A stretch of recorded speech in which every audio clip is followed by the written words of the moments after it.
In a quiet village surrounded by forests and whispers, there lived a girl whose beauty made even the moon stand still to watch her. But beauty, they say, attracts not only the living, but also the dead. Every night, a stranger came to her window, tall, gentle, and cold as river mist. She loved him until one night she followed him home and crossed into the land of the dead. In the lush village of Ndemo, where palm trees danced with the wind and children chased goats by sunset, there lived a girl named Abeni, daughter of Okoro, the hunter, and Mama Efe, a woman known for healing herbs and charms. Abeni was beautiful. Her skin glowed like roasted cocoa, her eyes deep as river stones. But what made her special was her voice. When she sang, even birds stopped mid-flight to listen. Every evening, she sat by the river, singing songs of love and longing. The villagers adored her, but also whispered, "Her voice calls spirits. She sings too close to the other side." Mama Efe often warned her, "Abeni, my child, the river is not for songs of love at night. That is when the ancestors listen. You may call something you cannot see." Mama, how can love be a curse? But Abeni only laughed. One night, as Abeni fetched water, a soft voice spoke, "Your song, it calls my name." Startled, she turned. Who are you? I've never seen you before. "I come from a place beyond the hills, where dreams touch the wind." He visited her again the next night, and the next, always under moonlight, always gone before dawn. He listened to her songs, brought her small gifts, a carved ivory comb, a bracelet made of cowries that never dulled, a flower that never withered. When she asked where he found them, he only said, "From a place where time sleeps." The villagers began to whisper, "Abeni talks to no man of flesh. She walks at night like one enchanted." Her father grew worried. "My daughter, no good thing hides from the sun." He is shy, Baba, but his heart is good. Weeks passed. The stranger became her world. He told her stories of stars that sang and lands where no one aged. Abeni's heart burned with love and curiosity. I want to see your home. Take me there. "My world is not made for breathers of air." If your heart is there, then that is where I belong. "Once you cross into my world, Abeni, you may never return."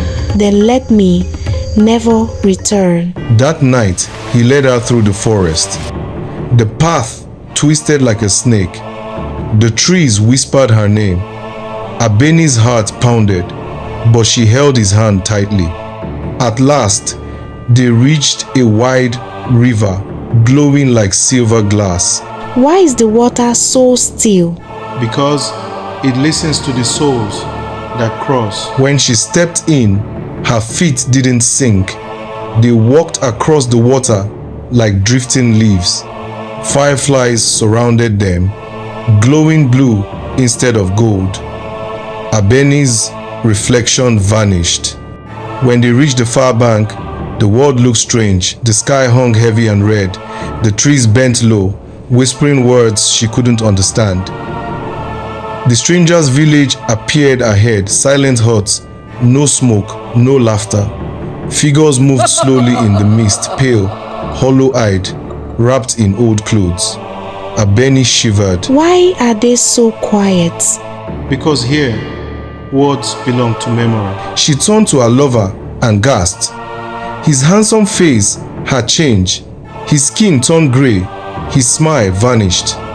His voice echoed like wind through bones. "His spirit, I died many seasons ago, but your song reached me in my grave.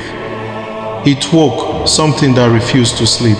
You deceived me. "I loved you, Abeni. The dead can love too. I brought you here to sing for me forever." He reached for her. His hand passed through her like smoke. Abeni screamed. The spirits turned their hollow eyes toward her. A living one walks among us. She must not leave. Their whispers grew into wails. The air thickened. Shadows crawled toward her. Abeni ran the huts, twisted. The ground pulsed. She searched for the river, but it was gone. Behind her, the spirits called her name again and again. Stay, love binds us. She fell to her knees, clutching her chest. Abeni remembered her grandmother's warning. If ever you meet the dead, sing the song of sunrise. Light drives out shadow. Her voice trembled, then grew stronger. She sang the song she learned as a child, the one that welcomed dawn. The spirits screamed, covering their ears. The blood-red moon cracked open, spilling golden lights. The river of silence roared back to life, flowing like thunder. Abeni ran toward it, singing louder and louder until her voice broke. When she awoke, she lay on the real riverbank, covered in dew, but her cowrie bracelet had turned black. Villagers found her days later pale, silent, and unable to sing again. When asked what happened, she only whispered, The dead love deeply, but they do not forget. Seasons passed. No man could make her smile again. But at night, villagers heard her song echo from the forest, soft, sorrowful, calling a name. One evening, her father followed the sound. He saw Abeni standing by the river, eyes closed, singing softly, and beside her, the faint shadow of a man in white. Okoro called her name. She turned and vanished into mist. Since that night, no one has seen Abeni again. In the land of the living, love binds hearts. But in the land of the dead, love binds souls forever.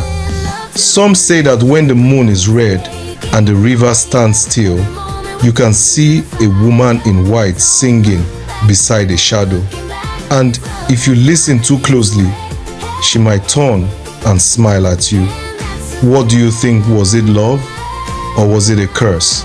Comment below, and if you enjoyed this story, don't forget to like, subscribe, and share so more people can hear the tales that whisper from the heart of Africa. More stories await if you're brave enough to listen.